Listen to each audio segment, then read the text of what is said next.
अस्सलाम वालेकुम नाज़रीन, मैं हूं मेरे डेली पाकिस्तान के साथ और एक मरूफ शख्सियत इस वक्त हमारे साथ मौजूद है। शेख तारिक इकबाल साहब एक्स्ट्रोलॉजिस्ट है ये और बड़े जाने माने एस्ट्रोलॉजिस्ट है और बड़ी बड़ी इन्होंने पेशेंट गोइयां जो है वो पाकिस्तान में की हुई। सर, सबसे जो इस वक्त अहम सवाल और पूरे मुसलमानों की नज़र जिस सवाल के ऊपर है, फ़लस्तीन में जो इस वक्त हो रहा है उसका क्या एंड होएगा, क्या अंजाम होएगा, क्या सोचते हैं आप? एक तो जो मैंने जायचा फ़लस्तीन का बनाया है, उस फ़लस्तीन के जायचे में मुझे किसी तरह भी अभी हालात किसी समूथ पे जाते नज़र दिखाई नहीं दे रहे और बिल आखिर ये जो फ़लस्तीन का मामला ये फैलते फैलते दूसरे ममालिक तक भी फैल जाएगा।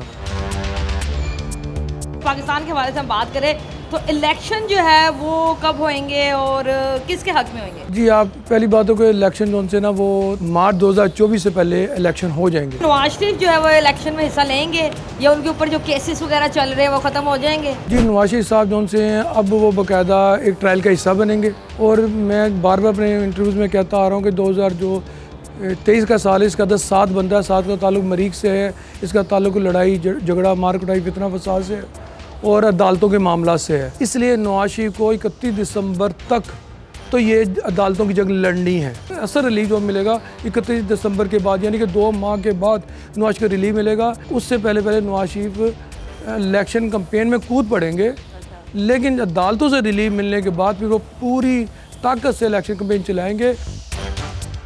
जब आप नवाज शरीफ का सांझा निकालते हैं तो क्या नज़र आता है आपको? जी, मुझे लगता है कि नवाज शरीफ वज़ीर-ए-आज़म पाकिस्तान बन जाएंगे। एक मरतबा फिर हुकूमत जो सी है वो नून लीग की होगी। तो मुझे बताया कि फिर मरियम नवाज का, शहबाज शरीफ साहब का और हमजा शहबाज का इसमें क्या रोल होगा? अच्छा, ये एक बड़ी मज़े की बात है। अक्सर लोग ये सोचते हैं कि जी हमजा शहबाज या मरियम नवाज या शहबाज शरीफ आइंदा के लिए अगर एक नून लीग की आती है तो वज़ीर आला पंजाब बन जाएंगे।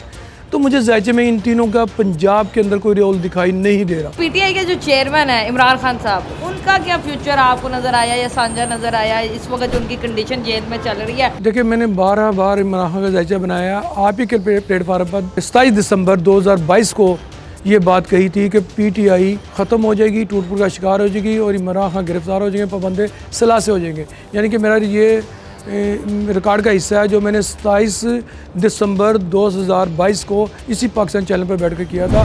जायचा ये बता रहा कि इमरान खान को इलेक्शन के लिए नाअहल करार दे दिया जाएगा और इनको चेयरमैनशिप के ओहदे से भी हटा दिया जाएगा। दोबारा इलेक्शन होंगे तो इनकी जमात इलेक्शन लड़ेगी, लेकिन इमरान खान खुद इलेक्शन नहीं लड़ेगा। और अभी मैं ये कहता हूँ कि इमरान खान को आगे कुछ नहीं मिलेगा।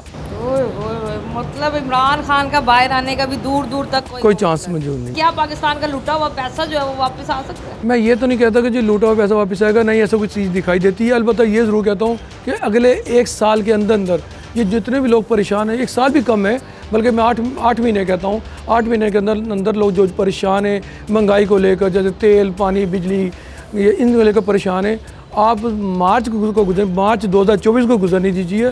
फिर आप देखिएगा कि सब लोग शुक्र अदा करे होंगे, यार अल्लाह का शुक्र है कि चीज़ों में बेहतरी आनी शुरू हुई है और बहुत बेहतरी आ जाएगी। अच्छा जी, आपने तो बड़ी खुशखबरी की बात हमारे नाजरीन को बताई। आपको कहना ये है कि 24 मार्च के बाद मुल्क के हालात जो है बेहतर होने वाले हैं, ऑयल कम हो जाएगा, बिजली के बिल जो है वो कम हो जाएंगे, महंगाई कम हो जाएगी, लोग जो है वो सुख की ज़िंदगी गुजारेंगे। जी, ऐसा ही है। रोज़गार भी मिलेगा, बढ़ेगा भी और मुल्क की इंडस्ट्री भी तरक्की करेगी। अब बहुत कुछ बदलेगा। ये जो आपके डॉलर का रेट कहाँ से कहाँ पहुँचा, आप देखिएगा ये कितनी तेज़ी से नीचे आएगा। मैंने ज़रा लंबी बात नहीं की, मैंने आपसे कहा कि ये मार्च 24 तक ऐसा होने के इम्कान नज़र आते हैं मुझे। उम्मीद है आपको उनकी बातें जो है पसंद आई होगी। अगली दफ़ा मिलेंगे किसी नई वीडियो के साथ।